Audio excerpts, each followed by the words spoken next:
फरवरी से आम आदमी पार्टी के वरिष्ठ नेता और दिल्ली के उप मुख्यमंत्री जेल में हैं। आबकारी नीति वाला मामला तो आपको पता ही होगा, उसी मसले में जेल में हैं। सुप्रीम कोर्ट ने उनकी जमानत की याचिका खारिज कर दी थी शर्तों के साथ, किस कंडीशन के साथ, तो बहुत सारी चीज़ें उसमें इंगित की गई थी। लेकिन एक बड़ी खबर यह है कि अब उनको कम से कम अपनी पत्नी, बीमार पत्नी से मिलने के लिए कल का समय दिया गया है, 10 बजे से 4 बजे शाम तक। अच्छी खबर है क्योंकि मैं जानता हूँ पर्सनली भी, उनकी पत्नी कई महीनों से बीमार, कई सालों से बीमार हैं। पत्रकारिता में जब से आए थे कई बार उन्होंने अपनी बातें कही थी कि अपनी बीमार पत्नी के लिए इलाज के लिए जो पैसे हैं ना, वो भी इकट्ठा करना उनके लिए बड़ी मुश्किल हो जाया करता था। सत्ता में जब आए तो सैलरी जो मिला करती थी वो सैलरी इनके पीएस से कम हुआ करती थी जो पहले, क्योंकि देखिए हम कुछ खबरें पहले जो भी दिया करते थे तो शायद तथ्य में नहीं जाते। पत्रकार भी कई बार देखने को मिलता है, तथ्य में पत्रकार जाते नहीं हैं। पत्रकार तथ्य में जाते ही नहीं है, ना ही तथ्यात्मक जानकारी होती है। और होता क्या कि कई बार हम सिर्फ हवा बातें कर देते हैं, किसी के बयान पे चर्चा करके उसके बाद खबरें बना देते हैं। मसला ये है कि लोअर कोर्ट ने, ट्रायल कोर्ट ने एक बड़ी राहत इनको दी है। फ़िलहाल राहत ये दी है कि वो अपनी पत्नी से कल यानी शनिवार को सुबह 10 बजे से लेकर 4 बजे के बीच में मिल सकते हैं। वो बीमार हैं।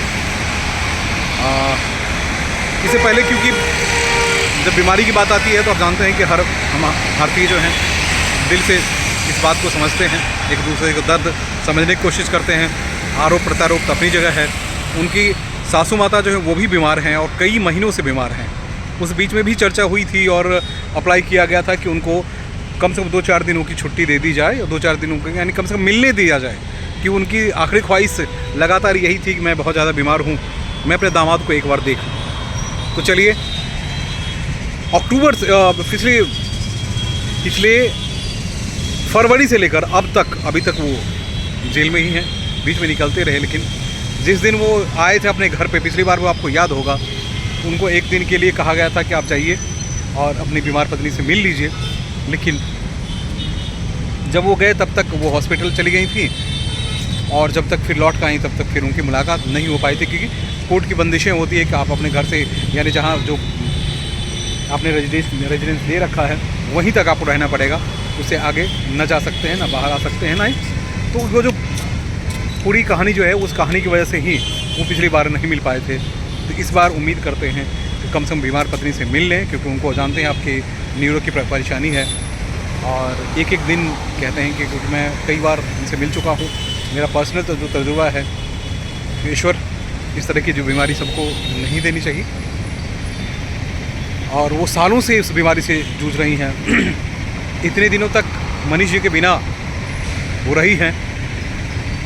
ईश्वर की एक शक्ति है, क्योंकि इस बीच काफ़ी परेशानियाँ उनकी रही है। और जैसे वो डिप्रेशन में चले जाते हैं, उसके बाद स्थिति ज़्यादा ख़राब हो जाती है। तो ऐसे में मनीष जी का इस वक्त सिर्फ 6 घंटे 8 घंटे के लिए बाहर आना भी उनके लिए काफ़ी है। पत्नी के लिए पति का बाहर सिर्फ मिल लेना भी बहुत बड़ी राहत की बात है।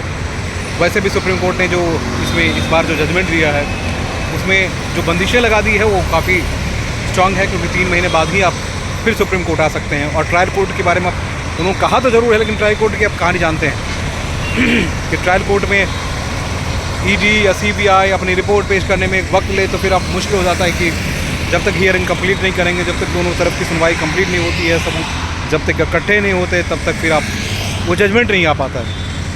लेकिन सुप्रीम कोर्ट ने कहा कि इस पर जल्दी जजमेंट दिया जाए। तो मुझे लगता है कि शायद सुप्रीम कोर्ट की बात को माना जाएगा। सुप्रीम कोर्ट के जजमेंट में जो